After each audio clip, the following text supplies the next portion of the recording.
नहीं पापा, चौंकिए मत, विश्वास कीजिए, ये आपकी उसी लाडली बिटिया का पत्र है जिसे आपने हमेशा अपनी पलकों पर बिठा रखा था, जिसकी हर इच्छा को आपने चाहे जैसे भी हो पूरा किया था, जो आपकी दुनिया की केंद्र थी। लेकिन आपकी दुनिया उजाड़ दी उसी बिटिया ने। पापा, घर से निकले 3 महीने से ज़्यादा हो चुके हैं। आज अखबार में आपकी घर लौट आने की प्रार्थना देखी, तभी से सोच रही हूँ कि अगर आज आपसे कुछ कह नहीं पाऊँगी तो शायद अपने आप को कभी माफ़ नहीं कर पाऊँगी। पापा, आप जानना चाहेंगे ना कि मैं घर से क्यों भागी? एक लोकप्रिय कलेक्टर की बेटी जिसे घर परिवार में कोई कमी नहीं थी, उसने ऐसा कदम क्यों उठाया? वजह मुझे खुद नहीं मालूम। शायद इन 3 महीनों में आपकी बेटी इतनी बड़ी हो गई है कि कह सकती है कि शायद यह इस उम्र का दोष है। पापा, आपसे अच्छा दोस्त, अच्छा हमराज मुझे कहाँ मिलता? मैंने आपसे कभी कुछ नहीं छिपाया था, लेकिन जाने किस भावना ने मुझे इस रंग-बिरंगे सपने की बात आपसे छुपाने की प्रेरणा दे दी। सिर्फ 18 साल की उम्र और मुझे लगता था कि ज़िंदगी अपने ढंग से जीऊँ। इतनी ऊँची उड़ू कि कोई पकड़ नहीं पाए। उस सर्द रात को कुछ सोचकर सोई और करीब सुबह 3 बजे 1 लाख रुपए, कुछ कपड़े लेकर मैं चली आई। मोहल्ले के ही एक लड़के के साथ सपनीली दुनिया के लिए घर से बाहर निकाला। एक कदम ऐसा फिसला कि शायद संभलने का मौका ही नहीं मिला। नहीं पापा, उदास मत होइए। आप तो मेरे लिए दुनिया के सबसे अच्छे पापा हैं। आपने सुरेश भैया से ज़्यादा मेरा ख़्याल रखा है। मेरी खातिर आपने मम्मी से कितनी झड़पें की। रात को 1-2 बजे तक जब सब सो रहे होते और मैं पढ़ रही होती, आप मुझे कॉफ़ी बना कर दे जाते। आप सिर्फ़ मेरे लिए जागते थे, जबकि आपको सवेरे ही उठना होता था। आखिर आप मुझे भी तो अपने जैसा काबिल अफ़सर बनाना चाहते थे। पापा, आप कहते थे ना, बेटा तुम तो मेरा अभिमान हो, मेरा गुरूर हो, मेरे सपनों की रूपरेखा हो, हम सबकी आँखों का तारा हो। शायद आपके प्यार की अतिशयोक्ति ने ही मुझे इतना स्वार्थी बना दिया। प्यार की पराकाष्ठा ने स्वतंत्रता को मनमानी करने की पूरी छूट दे दी थी, और इस मनमानी ने देखिए कहाँ ला पटका मुझे। मेरे हर टेस्ट के समय, मेरे हर प्रैक्टिकल परीक्षा के समय आप काम छोड़कर आ जाते थे।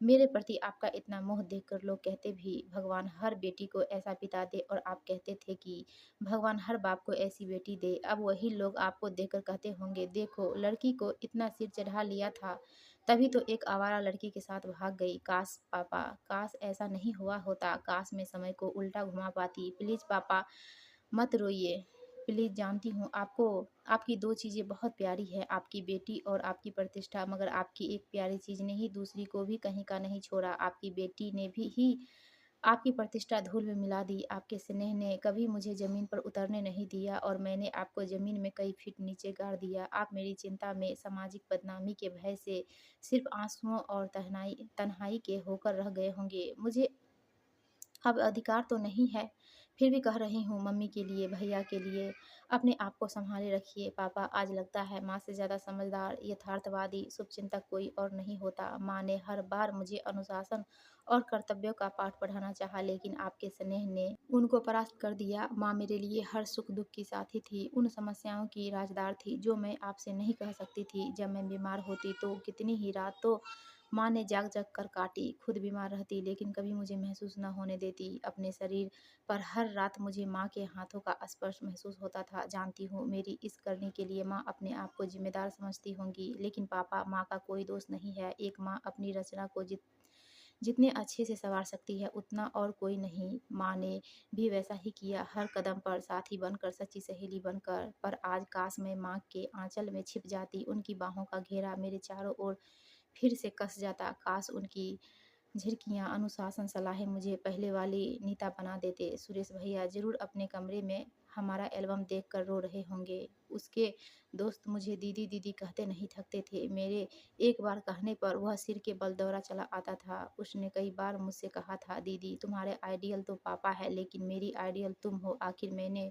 उस बच्चे को क्या दिया? दोस्तों में जग हँसाई, मानसिक प्रताड़ना। उस निर्दोष मासूम निश्चल भाई को तो अब आइडियल शब्द से नफ़रत हो गई होगी। काश आज वो दिन फिर लौट आते, जब वह खाना खाकर मेरे दुपट्टे में हाथ पोंछकर भाग जाता था, और स्कूल से आकर अपनी जुराबें निकालकर शरारतवश मेरे ऊपर फेंक देता था, और मैं चिल्लाकर उसको दौड़ा लेती थी। पापा, मैं घर से एक चकाचौंध भरी दुनिया का सपना लेकर निकली थी, लेकिन ज्यों-ज्यों मानसिक, आर्थिक, शारीरिक शोषण होता रहा, त्यों-त्यों आप सभी की यादें ताज़ा होती गई। और अब तो मुझे पता चल गया है कि मैं जिस लड़के के साथ भागकर आई, उसके पिता को आपसे व्यक्तिगत ईर्ष्या थी। उसने अपने पुत्र के साथ मिलकर आपकी प्रतिष्ठा को धूमिल करने के लिए यह षड्यंत्र रचा था और वो सफल हो गया। पापा, आपकी बदनामी के लिए, अब मम्मी की खराब हालत के लिए, सुरेश की सुनी आँखों के अंधेरों के लिए सिर्फ मैं ज़िम्मेदार हूँ। आपकी बेटी अब इस लायक नहीं रही कि वापस लौट सके। जानती हूँ आप सभी दिल से मुझे वापस बुलाना चाहते हैं और आपने मुझे ढूँढने की बहुत कोशिश भी की होगी, लेकिन मैंने आपके प्यार का अपमान किया है। आप सभी की खुशी छीनी है। एक ऐसी दुनिया मैंने खुद उजाड़ दी जिसकी मैं केंद्र बिंदु थी।